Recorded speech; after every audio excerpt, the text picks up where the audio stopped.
اما بعد فاعوذ باللہ من الشیطان الرجیم بسم اللہ الرحمن الرحیم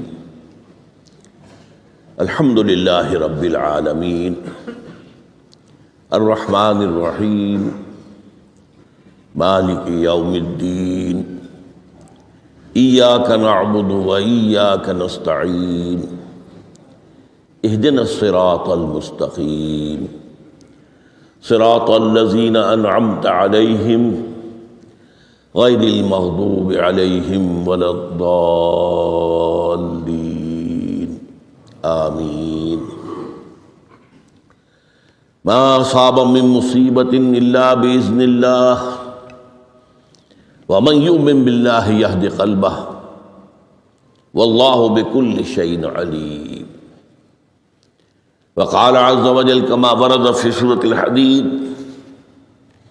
ما أصاب من مصيبة في الأرض ولا في أنفسكم إلا في كتاب من قبل أن نبرأها إن ذلك على الله يسير لكي لا تحصوا على ما فاتكم ولا تفرحوا بما آتاكم والله لا يحب كل مختال فخور وقال عز وجل كما ورد في سورة الانشراح إن مع العسر يسرا إن مع العسر يسرا صدق الله العظيم.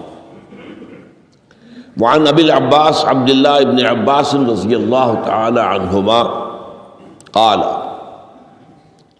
كنت خلف النبي صلى الله عليه وسلم يوما فقال یا غلام انی اعلمک بکلمات احفظ اللہ یحفظک احفظ اللہ تجدہ تجاہک اذا سألت فاسأل اللہ واذا استعنت فاستعن باللہ واعلم ان الامة لو اجتمعت على ان ينفعوك بشيء لم ينفعوك الا بشيء قد كتبه الله لك وَإِنِ اجْتَمَعُوا عَلَىٰ أَن يَضُرُّوكَ بِشَيْءٍ لَمْ يَضُرُّوكَ إِلَّا بِشَيْءٍ قَدْ كَتَبَ اللَّهُ عَلَيْكَ رُفِعَتِ الْأَقْلَامُ وَجَفَّتِ الصُّحُفُ رواه الترمذی رحمہ اللہ وقال حدیث حسن صحیح وفي روایت غیر الترمذی احفظ اللہ تجدہ امامک تعرف الى اللہ فی الرخاء یعرفک فی الشدہ واعلم ان ما اخطاک لم یکن لیصیبک وما اصابک لم یکن لیخطئک واعلم ان النصر مع الصبر وان الفرج مع الكرب وان مع العسر یسرا رب اشرح لي صدری ویسر لي امری واحلل عقدۃ من لسانی یفقهوا قولی اللہم ربنا الہمنا رشدنا واعذنا من شرور انفسنا اللہم ارنا الحق حقا وارزقنا اتباعہ وارنا الباطل باطلا وارزقنا اجتنابہ آمین یا رب العالمین. یہ حدیث نمبر 19 40 نبوی کی روح دین کے اعتبار سے ایک بہت ہی اہم مسئلے سے بحث کرتی ہے. اس کے راوی ہیں حضرت عبداللہ ابن عباس جن کی کنیت ہے ابو العباس، یعنی ان کے والد کا نام بھی عباس ہے، ان کے بیٹے کا نام بھی عباس ہے. عن ابی العباس عبداللہ ابن عمر ابن عباس رضی اللہ تعالی عنہما. تو اس میں چونکہ جیسا کہ میں نے عرض کیا کہ استعانت باللہ، مدد مانگنی ہو تو صرف اللہ سے مانگو، یہ دین کی روح کا ایک بہت اہم مسئلہ ہے، بہت اہم مسئلہ روح دین. میں نے اسی لیے آج سورہ فاتحہ کی تلاوت کی شروع میں کہ اس مسئلے کی اہمیت جو ہے اس کا آپ کو اندازہ ہو جائے. سورہ فاتحہ جو ہماری نماز کا جزو لازم ہے، حدیث نبوی ہے لا صلاۃ لمن لم یقرأ بفاتحۃ الکتاب، سورہ فاتحہ کے بغیر کوئی نماز نہیں. ہر رکعت میں ہم پڑھتے ہیں یا یہ دوسری بات ہے، فقہ حنفی کے مطابق امام پڑھتا ہے اگر جہری انداز میں تو گویا کہ پوری جماعت کی طرف سے لائیگی ہوئے، لیکن اس پہ اتفاق ہے کہ سورہ فاتحہ ہی اصل نماز ہے۔ اسی لیے ایک حدیث میں جو مسلم شریف میں آئی ہے حضرت ابو ہریرہ سے، سورہ فاتحہ کی تجزیہ کیا گیا ہے مضامین کا، اور وہ حدیث قدسی ہے۔ قسمت الصلاۃ بینی و بین عبدی نصفین، اللہ فرماتا ہے میں نے نماز کو اپنے اور اپنے بندے کے درمیان برابر برابر تقسیم کر دیا۔ بندہ کہتا، اب اس کے بعد ساری تفصیل سورہ فاتحہ کی ہے۔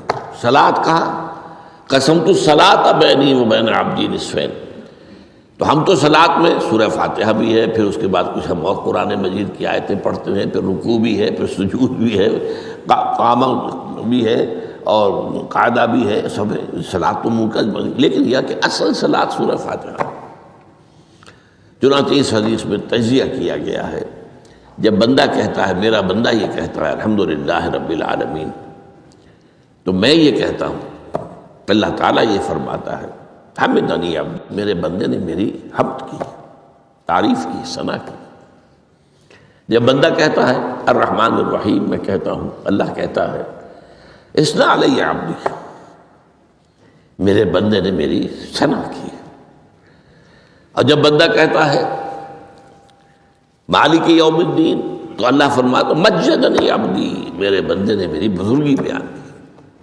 تو یہ سارا میں اس لیے آپ کو حوالہ دے دیا ہے، آج میں سورہ فاتحہ کا درس نہیں دے رہا ہوں، پوری بات نہیں سنا رہا کہ اصل نماز سورہ فاتحہ۔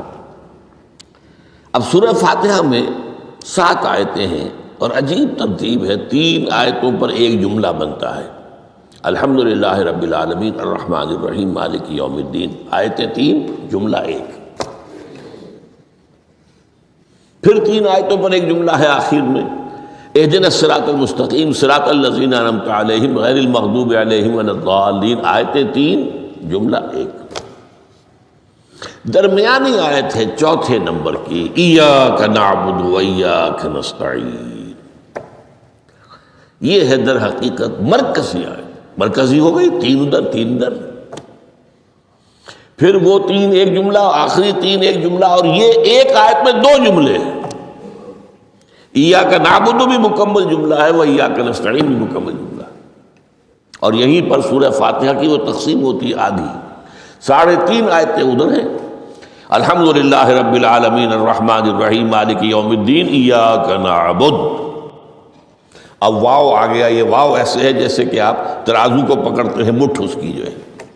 اب 3.5 آیتیں ہیں، وَإِيَّاكَ نَسْتَعِينُ اهْدِنَا الصِّرَاطَ الْمُسْتَقِيمَ صِرَاطَ الَّذِينَ أَنْعَمْتَ عَلَيْهِمْ غَيْرِ الْمَغْضُوبِ عَلَيْهِمْ وَلَا الضَّالِّينَ۔ یہ جو مرکزی آیت ہے، اس میں 2 باتوں کا ذکر ہے۔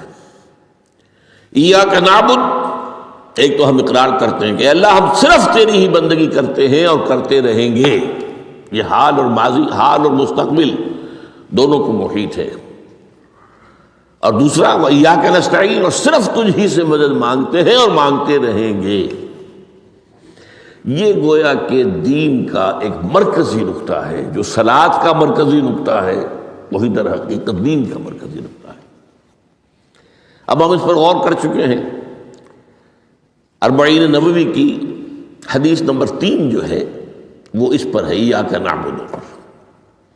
اس میں گفتگو ہو چکی ہے تفصیل سے کہ عبادت کا تصور کیا ہے، جس کے لیے انسان کو پیدا کیا گیا، وَمَا خَلَقْتُ الْجِنَّ وَالْإِنسَ إِلَّا لِيَعْبُدُونَ۔ اور تمام رسولوں کی دعوت کا مرکزی نقطہ ان اعبدوا اللہ ما لکم من الہ غیرہ، زندگی آمد برائے بندگی، زندگی بے بندگی شرمندگی۔ اور اس میں جو کنفیوژن ہم نے پیدا کر دیا ہے کہ عبادت کو عبادات کے مترادف قرار دے دیا، نماز روزہ حج اور زکوٰۃ یہ عبادات ہیں، وہ عبادت جس کے لیے ہمیں پیدا کیا گیا ہے وہ یہ چیزیں نہیں ہیں، وہ ہے پوری زندگی میں ہمہ تن ہمہ وقت ہمہ جہت اللہ کی اطاعت۔ ہر وقت نماز تو نہیں پڑھی جاتی، ہر روز روزہ تو نہیں رکھا جاتا۔ یہ جو کہا کہ میں نے صرف تمہیں پیدا ہی اس لیے کیا کہ میری عبادت کرو، تو عبادت سے مراد یہ چیزیں نہیں ہو سکتی۔ یہ در حقیقت اس عبادت کے لیے سپورٹس ہے، جیسے 4 ستون ہیں، ان پر چھت ہے، چھت کو سپورٹ دینے کے لیے ستون ہے۔ ستونوں کی معنویت ہی تب ہے جبکہ چھت ہو، ورنہ کیا کہیں گے کس لیے کھڑے کر دیے 4 ستون، پاگل پن ہے کوئی، کس لیے، واٹ فار؟ جب تک کہ چھت کا تصور نہ ہو۔ شامیانے کے لیے 4 آپ نے بانس کھڑے کیے ہیں، کس لیے؟ اس شامیانے کو سپورٹ کرنے کے لیے۔ تو اب اس میں جو ایک مضمون آیا وہ یہاں بھی آ گیا اس حدیث میں، تو قرآن مجید کی آیت میں ایاک نعبد و ایاک نستعین، یہ ہے دوسری بات جس پر کہ آج کی ہماری مرکزی جو مضمون ہے وہ یہ حدیث، تجھ ہی سے مدد مانگتے ہیں اور مانگتے رہیں گے۔ اللہ تعالیٰ سے مدد مانگنا، اب آپ یوں سمجھیے کہ مدد جو مانگی جاتی ہے مختلف الفاظ استعمال ہو سکتے ہیں۔ استعانت وہ اس حدیث میں بھی آیا، قرآن میں بھی آیا، سورہ فاتحہ میں ایاک نستعین۔ استمداد مدد طلب کرنا، استنصار نصرت مانگنا، استدعاء کوئی دعا کرنا کسی کام کے لیے، استغاثہ کسی کی دعائی دینا، یہ تمام ایک قبیل کی چیزیں ہیں، ان کو جمع کر لیجیے استعانت۔ اب استعانت ایک تو ہے عام مادی دنیا کے اصول کے اندر میں کسی سے کہوں بھائی مجھے ذرا پانی پلا دینا، یہ بھی استعانت ہی ہو گئی نا، میں نے اپنی ایک ضرورت کو پورا کرنے کے لیے اسے مدد چاہیے، اس میں کوئی شرک نہیں، کوئی برائی نہیں، معلوم ہے یہ ایک عام مادی قوانین کے تحت ہوگا۔ یہ علیحدہ بات ہے کہ حضور کے بارے میں یہ آتا ہے صلی اللہ علیہ وسلم کہ آپ کبھی ایسے کام کے لیے بھی کسی کو نہیں کہتے تھے، یہاں تک کہ اگر آپ سواری پر ہوتے تھے اور آپ کا جو کوڑا ہے وہ نیچے گر گیا تو آپ اپنی سواری کو بٹھا کر یا اتر کر خود کوڑا اٹھاتے تھے، کسی سے کہتے نہیں تھے کہ مجھے ذرا اٹھا دو۔ تو یہ استدعاء، استعانت، استمداد، اس میں ایک درجے ہیں، بڑے اونچے اونچے درجے بھی ہیں، لیکن عام حالات میں ہم مادی قوانین کے تحت اگر کوئی مدد چاہے کسی سے تو کوئی بری بات نہیں، اس میں کوئی شرک نہیں، اس میں کوئی کفر نہیں، اگرچہ بعض حضرات کے نزدیک اس کا ایک درجہ ہے وہ میں بعد میں بیان کروں گا، لیکن یہ کہ ماورائی انداز میں کسی غیر مرئی حقیقی یا باہومہ شخصیت سے مدد مانگنا یہ شرک ہے۔ غیر مرئی حقیقی فرشتے ہیں، غیر مرئی ہے حقیقی، موہومہ جنہوں نے گاڈز اینڈ گاڈیسز اور آلہہ بنا لیے، دیویاں دیوتیا بنا لیے، یہ موہومہ ہے، ان کے وہم کی پیداوار، وہ بھی غیر مرئی ہے، وہ ان کی انہوں نے تصویریں بنا دی ہیں پوجنے کے لیے، لیکن وہ یہ کہتے ہیں کہ یہ تصویریں جو ہم نے بنائی ہیں یا یہ مجسمے بنائے ہیں، بت بنائے ہیں، یہ صرف توجہ کے ارتکاز کے لیے ہے تاکہ پورا مراقبہ کر سکے، ہم اپنی توجہ کو مرکوز کر سکیں۔ ہمیں بھی پتہ ہے کہ ان بتوں میں کچھ نہیں ہے۔ ایک عام ہندو ہے بیچارہ، عام جاہل دیہاتی، وہ تو یہی سمجھتا ہوگا کہ اسی میں ہے سب کچھ، اس بت ہی کے اندر ہے، لیکن جو پڑھے لکھے ہندو ہیں، جو تعلیم یافتہ لوگ ہیں، ڈاکٹر رادھا کرشنن بہت بڑا فلسفی تھا، جو آپ کو معلوم ہے بھارت کا صدر رہا ہے، بہت بڑا فلسفی، تو اس کی ایک کتاب ہے انڈین فلسفی پہ، اتنی موٹی موٹی 2 جلدیں ہیں اور بڑی باریک ٹائپ کی، اس میں اس نے کہا کہ ہم ان بتوں میں کچھ نہیں سمجھتے، یہ تو صرف کنسنٹریشن، توجہ کو مرکوز کرنے کے لیے ہم نے ان کو بنا لیا ہے تاکہ ان کے ساتھ ایک ذہنی اور روحانی رشتہ قائم کرنے کے لیے اپنی توجہات کو مرکوز کر سکیں۔ بہرحال یہ میں نے بتایا، ایک ہے غیر مرئی حقیقی، ایک ہے غیر مرئی موہومہ۔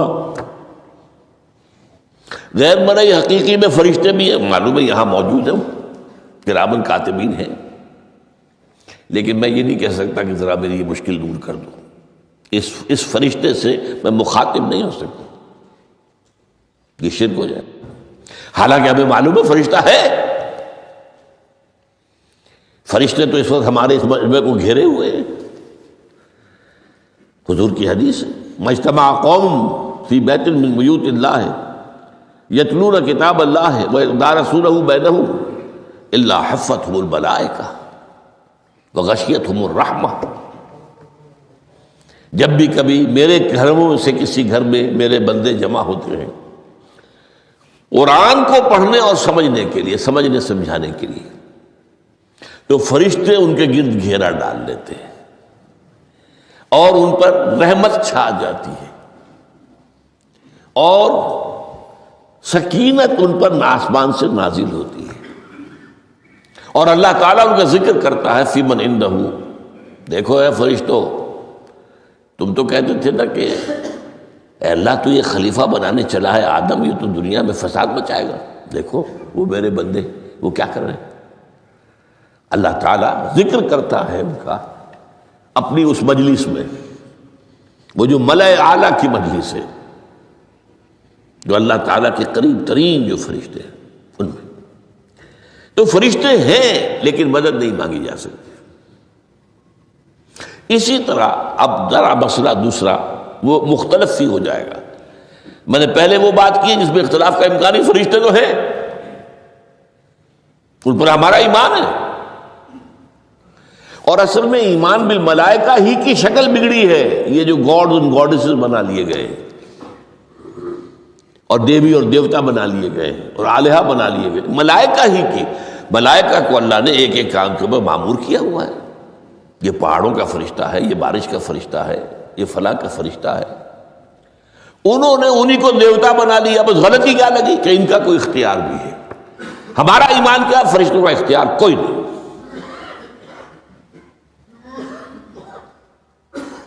یفعلون ما یؤمرون، جو اللہ حکم دیتا ہے کرتے، ان کا کوئی اختیار نہیں۔ بس یہ باریک سا پردہ ہے، یہی ایمان بالملائکہ بن گیا ہے، دیویوں دیوتاؤں کی شکل اختیار کرنی۔ عرب کے لوگ خدا کی بیٹیاں کہتے تھے، وہ یہ فرشتے خدا کی بیٹیاں ہیں، ان کے نام پر لات، یہ مؤنث نام ہے، لات، عزا عزیز کا مؤنث ہے، منات یہ سب مؤنث نام ہے، یہ دیویاں ہیں، یہ اللہ کی بیٹیاں ہیں، فرشتے ہیں اصل۔ تو میں نے کہا کہ پہلے میں نے بات کی ہے وہ غیر مرئی کہ جو یقینی ہیں، متفق علیہ ہیں، فرشتے ہیں۔ ایک ہے مختلف فی، وہ یہ ہے کہ اولیاء اللہ کی ارواح بھی، ان کو بھی یہ، اگر یہ قول امام الہند شاہ ولی اللہ دہلوی کا نہ ہوتا تو میں کبھی اس کو تسلیم نہ کرتا۔ ان کا قول ہے کہ اللہ تعالیٰ اپنے جو بڑے محبوب بندے ہوتے ہیں ان کے انتقال کے بعد ان کی ارواح کو بھی فرشتوں کے جو درجہ اسفل ہے، سب سے نچلے درجے کے جو فرشتے ہیں ان میں شامل کر دیتا ہے، اور اللہ کے احکام کی جیسے تنفیذ وہ فرشتے کرتے ہیں وہ بھی کرتے ہیں۔ اب یہ مختلف ہی مسئلہ ہو گیا، سب کے نزدیک نہیں ہے ایسا، لیکن یہ کہ بعض کے نزدیک شاہ ولی اللہ کہہ رہے ہیں تو اس کو تو ہم اٹھا کر ردی کی ٹوکری میں تو نہیں پھینک سکتے بات، لیکن ان کو بھی نہیں پکارا جائے گا، وہ ہے، وہ بھی اللہ کی سول سروس کے اندر بھرتی ہو گئے۔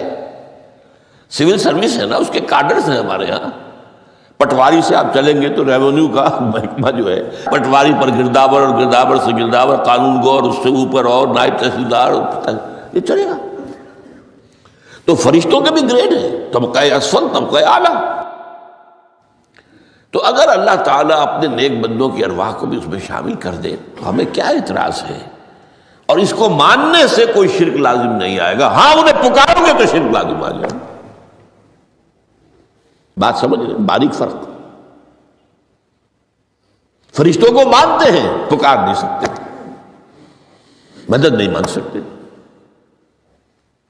اسی طریقے سے ان کو آپ مانتے بھی ہوں اگر کہ وہ ملائکہ کی آخری صف میں ان کو بھی اللہ نے بھرتی کر لیا ہے تو ٹھیک ہے، لیکن یہ کہ آپ اختلاف کریں، اختلاف بھی کر سکتے ہیں کہ اتنی بڑی بات کے لیے کوئی دلیل قرآن مجید سے ہمیں نہیں ملتی، فرض کیجئے کوئی شخص کہتا ہے، لیکن یہ کہ یہ ایک قول ہے، ایک محدث کا ہے لیکن میں نے جو بات فرق جو بتا رہا ہوں، ان کو یہ مان لینا، یہ فرض کیجئے شیخ عبد القادر جو ہے بغدادی گیلانی رحمۃ اللہ علیہ، ان کی روح اب کہیں آ سکتی ہے، ارواح آ سکتی ہے، جیسے ملائکہ آ سکتے ہیں، آ سکتی ہے، روح محمدی صلی اللہ علیہ وسلم آ سکتی ہے، لیکن ہم اس وقت محمد کو پکاریں گے نہیں، پکارا تو شرک ہو جائے گا، دعوت جب دعا کی تو شرک ہو جائے گا۔ تو یہ ذرا باریک سا فرق ہے جو ہمارے ہاں اس فرق کو نہ سمجھنے کی وجہ سے ہی یا تو انکار کر دیتے ہیں سرے سے، روح آ ہی نہیں سکتی، اور یا یہ کہ پھر ان سے دعائیں اور استدعا اور استغاثہ، تو یہ دونوں میں جو ہے انتہائی ہو جاتی۔ اچھا، دنیا کے قانون کے تحت بھی جو میں نے کہا تھا، میں بتاؤں گا کہ اس کا بھی ایک مرتبہ ہے۔ آپ نے کسی شخص سے ایک کام کے لیے کہا، وہ کام دنیا کے قوانین کے تحت ہے۔ فرض کیجیے آپ کسی سے کہتے ہیں میری فلاں جگہ پر سفارش کر دیجئے، میرا یہ مسئلہ ہے، 100% درست ہے، لیکن یہ کہ فرض کیجئے کہ میرا جو مدعا علیہ ہے یا جو میرا وقت مقابل ہے وہ چرب زبان ہے زیادہ، یا وہ اس نے کوئی لمبی چوڑی سفارش جو ہے فراہم کر دی ہے، تو آپ بھی میری بات رکھ دیں وہاں۔ قرآن مجید میں آیا ہے سورہ نساء، من یشفع شفاعۃ الحسنۃ، اچھی شفاعت کرنا، صحیح بات، تو اس کے اندر اللہ تعالیٰ نے اجر و ثواب رکھا ہے۔ اب آپ نے ایک دفعہ کہا، اس نے نہیں کیا، دوسری دفعہ کہا، نہیں کیا، پھر کہا، تو یہ میں ایک بزرگ کا قول آپ کو بتا رہا ہوں کہ یہ شرک ہو جائے گا۔ ایک دفعہ کہا ٹھیک ہے، یہ سوال ہے، دوسری دفعہ کہا یہ بھی چلیے معاف، اب تیسری دفعہ، اس کا مطلب یہ کہ آپ نے یہ بات سمجھ لی ہے کہ آپ کا خیر اسی کے ہاتھ میں ہے، اور یہ شرک خفی ہو جائے گا۔ ٹھیک ہے، آپ نے کہا اگر وہ کر دے ٹھیک، کوئی اعتراض نہیں۔ تو یہ باتیں بھی سمجھنے کی ہیں، کیونکہ آدمی جو ہے اگر پیچھے پڑ جاتا ہے، کہتا رہتا، مطلب معلوم ہوا کہ اس کے ذہن میں یہ بات بیٹھ گئی ہے کہ تمہارا خیر جو ہے، تمہاری بھلائی اسی کے ہاتھ میں نہیں۔ بہرحال اس تمہید کے بعد اب ہم پڑھ رہے ہیں، حضرت ابن عباس فرماتے ہیں رضی اللہ تعالی عنہ، کنت خلف النبی یوما صلی اللہ علیہ وسلم، ایک دن میں حضور کے پیچھے تھا۔ اب پیچھے ہونے سے کیا مراد ہے؟ گمان غالب یہ ہے کہ سواری پر، جس کو ردیف بھی کہتے ہیں، واللہ عالم یہ بھی ہو سکتا ہے کہ چلتے ہوئے پیچھے پیچھے چل رہے ہیں، ادب کے ساتھ، چچا زاد بھائی ہیں لیکن عمر میں تو بہت چھوٹے ہیں، نوجوان ہیں۔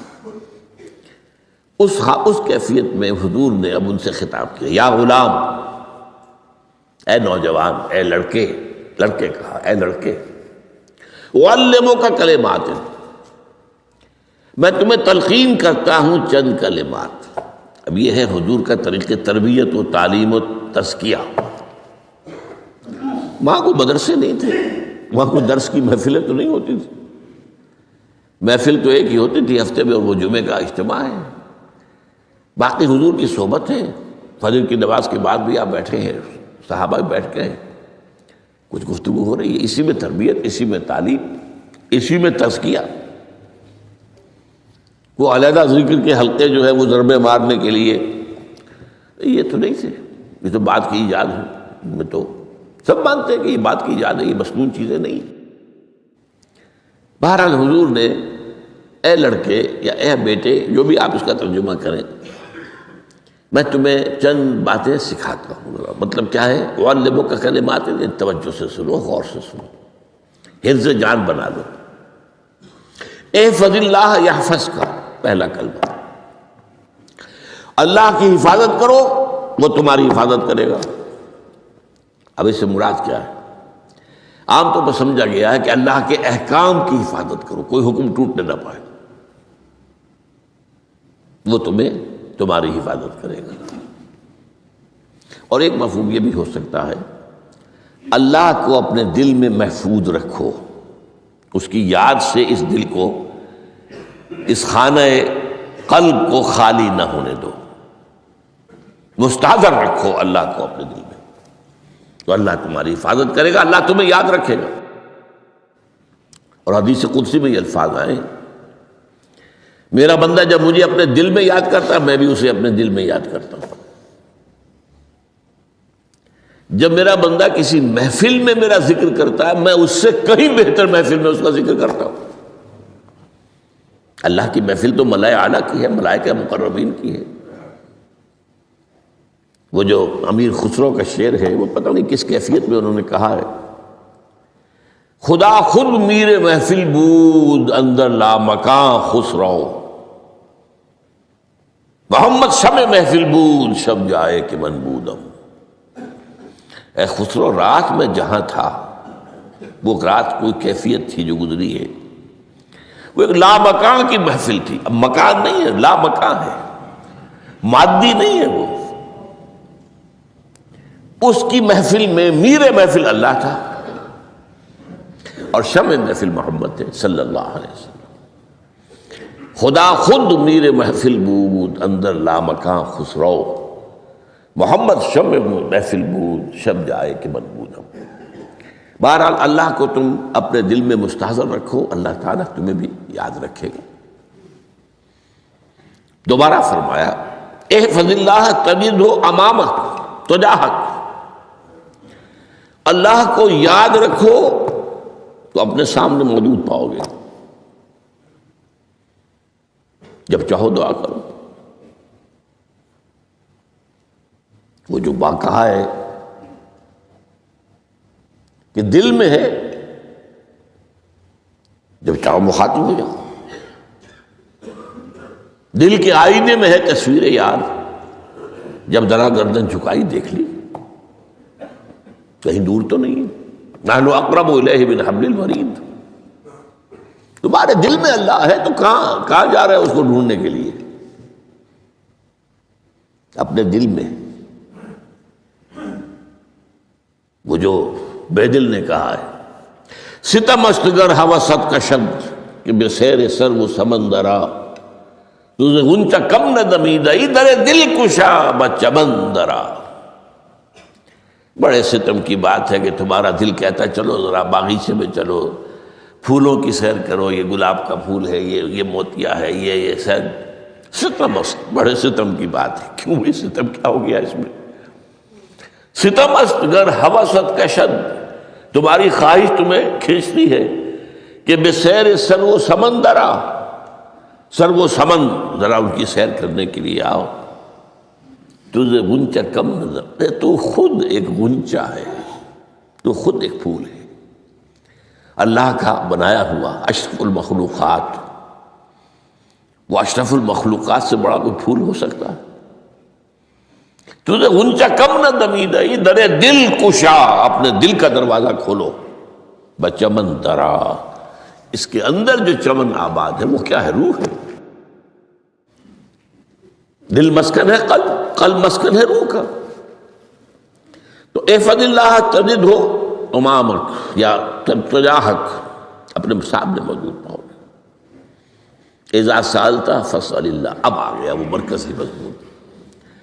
دیکھو جب مانگو اللہ سے مانگو، غیر اللہ کے سامنے ہاتھ دراز کرو ہی مت۔ ایک حدیث میں آتا، یعنی حرام نہیں ہے، دنیاوی قواعد اصول قوانین کے تحت کسی سے مدد چاہنا، کوئی سوال کرنا حرام نہیں ہے۔ وہ تو میں نے کہا کہ اس پر اصرار آپ کریں گے تو اس میں بو پیدا ہو جائے گی، بدبو پیدا ہو جائے گی شرک کی، لیکن آپ سوال کریں، مدد لیں، اسی پر دنیا قائم ہے، ایک دوسرے کے ساتھ تعاون کے ساتھ۔ لیکن اونچا مقام کیا ہے؟ کسی سے سوال مت کرو سوائے اللہ کے، یہاں تک کہ جوتے باندھنے کا تسمہ تمہیں درکار ہے تو بھی کسی سے مت مانگو، اللہ سے مانگو۔ کیا پتہ اللہ کس کے دل میں ڈال دے اور وہ آ کے تمہیں تسمہ پیش کر دے۔ ہوتا ہے ایسا، بسا اوقات ہوتا۔ جو اللہ کے ساتھ لو لگا کر رکھنے والے ہیں ان کے تو ایسے واقعات ہوتے ہیں کہ دل میں ایک بات آئی اور اس کے بعد وہی بات جو ہے وہ کوئی شخص آ گیا اور اس نے وہ بات پوری کر دی۔ کیونکہ لوگوں کے دل جو ہے وہ تو اللہ کے دو انگلیوں کے مابین جسے چاہتا پھیر دیتا ہے۔ کیا پتہ اللہ کسی فرشتے کو انسانی شکل میں بھیجے؟ آتا ہے فرشتہ، آتا ہے انسانی شکل میں آتا ہے، آپ کی تکلیف کو رفع کر دے، آپ کی ضرورت کو پورا کر دے، اسی سے مانگو، کسی اور سے مت مانگو۔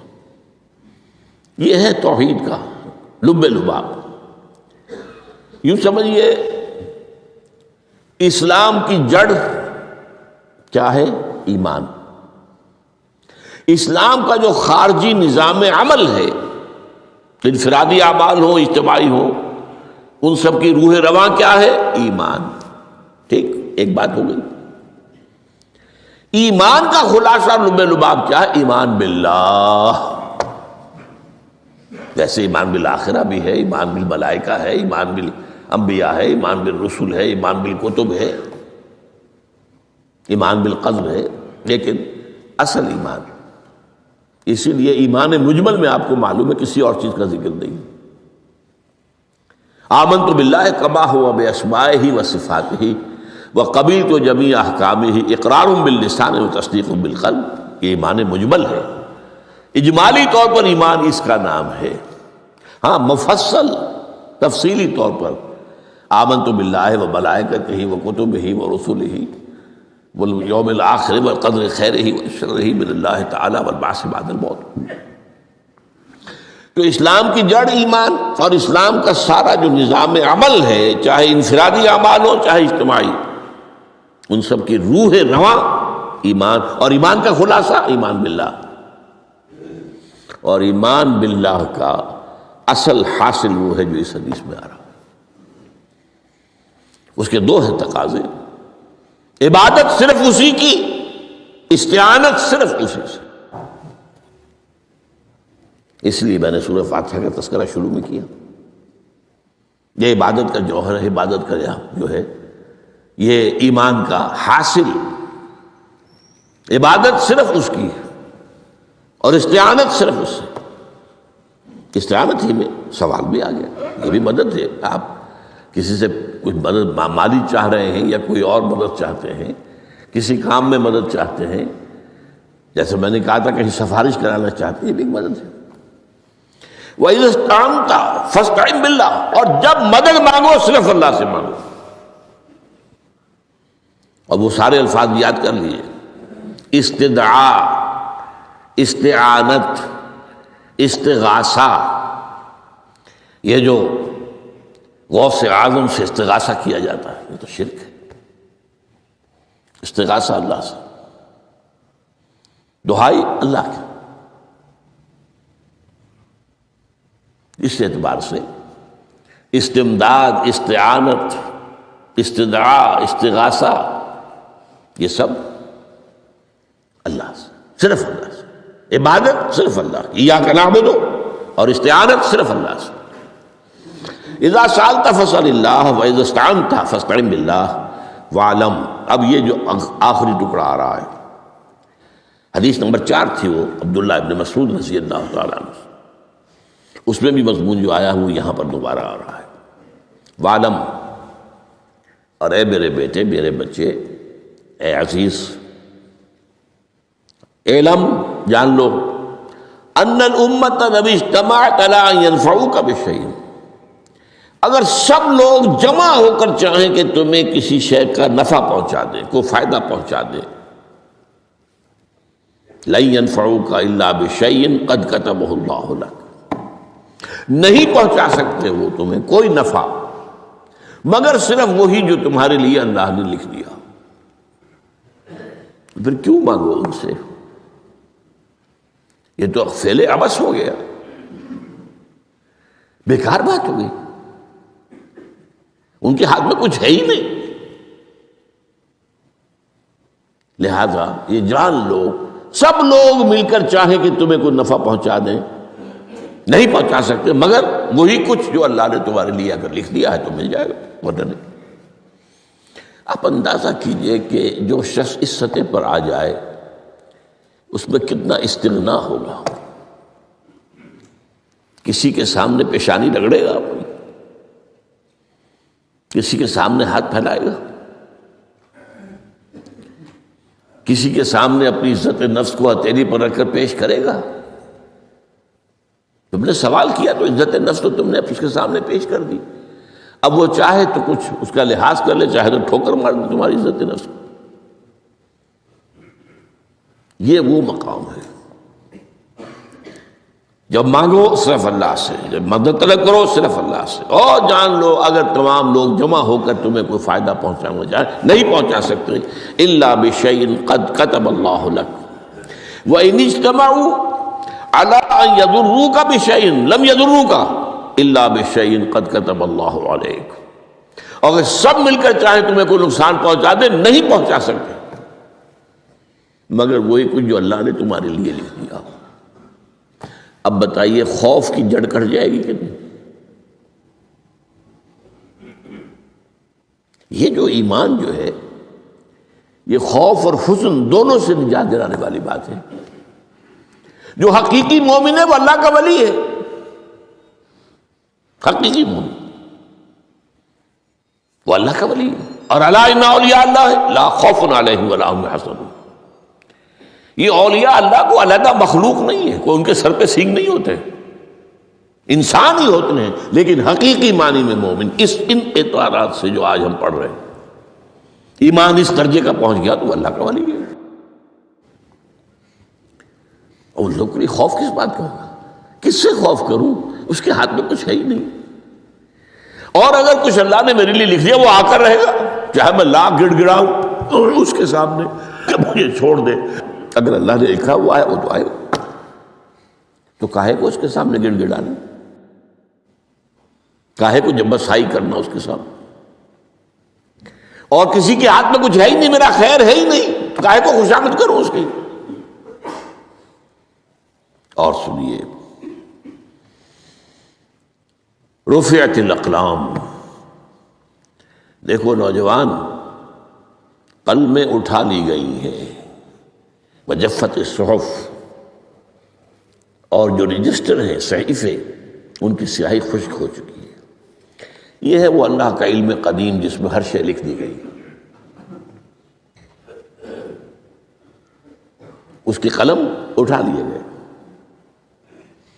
وہ جیسے آپ کو معلوم ہے امتحان ہوتا تھا، 3 گھنٹے ختم ہو گئے، اسٹاپ رائٹنگ، بس اب قلم رک جانا چاہیے. وہ قلم تو تقدیر کا کاتب جو ہے وہ قلم اس کا اب اٹھا لیا گیا، اور جو صحیفے جن پر کہ لکھا گیا وہ خشک بھی ہو گئے. یہ تو روایت ہے جو امام ترمذی نے جس کو روایت کیا، یہ متن ان کا ہے جو ہم نے پڑھا ابھی، اور ان کا قول یہ ہے کہ یہ حدیث حسن صحیح ہے. لیکن یہی روایت اور انہی راوی سے عبداللہ ابن عباس سے رضی اللہ تعالیٰ عنہما اور بھی محدثین نے کی ہے. تو اس میں سے ایک اور متن جو ہے وہ یہاں پر امام نووی نے دے دیا ہے.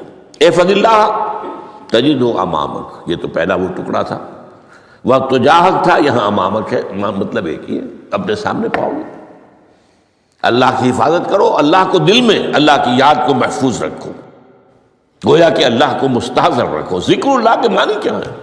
استحضار اللہ فی القلب، یہ ذکر اللہ ہے. جنہیں ہم ذکر سمجھ بیٹھے ہیں وہ ذکر کے ذریعے ہے. اقیم الصلاۃ لذکری، نماز قائم کرو میری یاد کے لیے، نماز ذریعہ ہے یاد کا.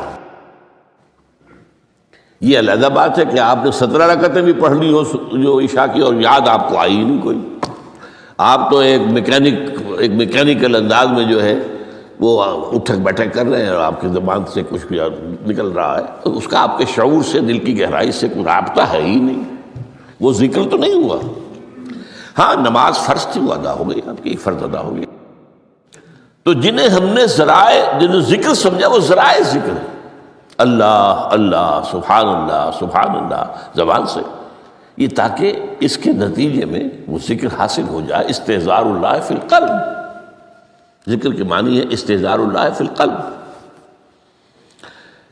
تعرف الی اللہ فی الرخاء، اور دیکھو کشادگی کے وقت میں تم اللہ کو یاد رکھو، اللہ کی طرف رجوع کیے رہو، بھول نہ جاؤ.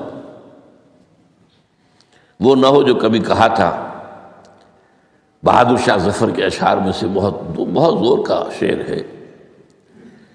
ظفر آدمی اس کو نہ جانیے چاہے کتنا ہی ہو فہم و ذکا، جسے عیش میں یاد خدا نہ رہی، جسے تیش میں خوف خدا نہ رہا،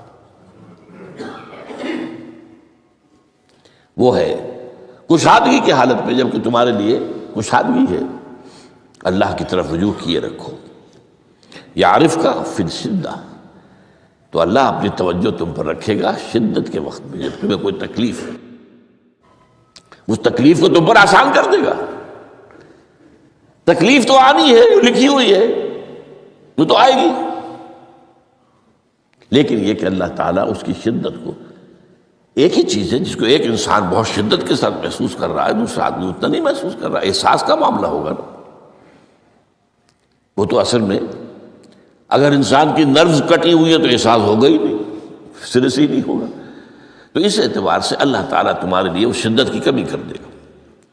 وَعْلَمْ أَنَّمَا أَخْطَأَكَ لَمْ يَكُنْ لِيُصِيبَكَ، اور جان لو جو چیز تم سے چھوٹ گئی ہے، رہ گئی ہے، وہ ہرگز تمہیں ملنے والی نہیں تھی۔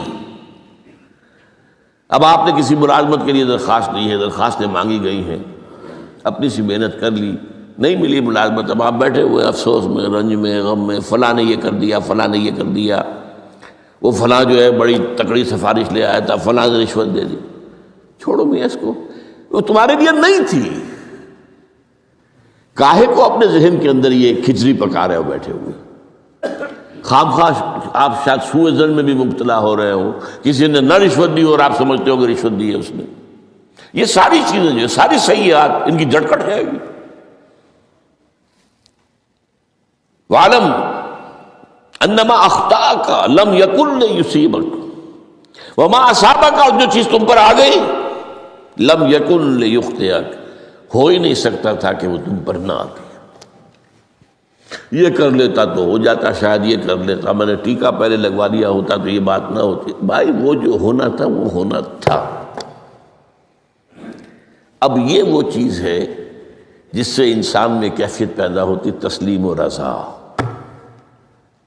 ہم بھی تسلیم کی خو ڈالیں گے، بے نیازی تیری عادت ہی صحیح، اے اللہ جو تو نے چاہا مجھے قبول ہے۔ اسی لیے میں نے آپ کو آیتیں سنائیں سورہ تغابن کی، ما اصاب من مصیبت الا باذن اللہ، کوئی مصیبت نہیں آتی مگر اللہ کے اذن سے۔ ومن یؤمن باللہ یہد قلبہ، جو اللہ پر ایمان رکھتا ہو اللہ اس کے دل کو ہدایت دے دیتا ہے۔ ہدایت کس بات کی؟ تسلیم و رضا۔ ستمست گر حوست کشد کہ میں سر سلو سمندرا، نہیں یہ دوسرا شعر میں پڑھنا چاہتا تھا۔ سر دوستاں سلامت کہ تو خنجر آزمائی، نہ شبد نصیب دشمن کے شبد ہلاکے تیغت۔ اے اللہ تیری طرف سے ہے، مجھے قبول ہے، اور بظاہر مجھے تکلیف ہو رہی ہے لیکن یقیناً اس میں میرا کوئی خیر ہے۔ یدک الخیر،